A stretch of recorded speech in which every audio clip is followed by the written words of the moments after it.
Ang magandang balita, si Kristo ay namatay at muling nabanhaw sa ikatlong araw. Ang pangalawa ay kaharian ng Diyos ay darating. Ito na po ang Iglesia ng Diyos o Church of Christ. Ikatlo ay si Kristo ay anak ng Diyos.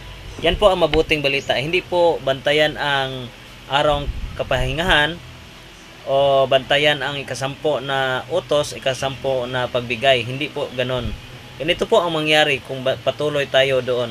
Galatians 1, chapter verse 7 and 6, na ito'y hindi ibang ibanghilyo, kundi mayroon ilan sa inyo'y nagsisigalig at nakakaibig sa pasamaing ibanghilyo ni Kristo. Datapwat kahima kami ng isang anghel na mula sa langit at mangangaral nasa inyo na anumang ibanghilyo na iba sa aming ipangangaral sa inyo ay matakwil. Ganun po ang mangyari. Sa 2 Peter 3:16, hindi po diretsong maniwala sa mabasa, kundi marami pang kasabihan na unawain pa daw ng malalim.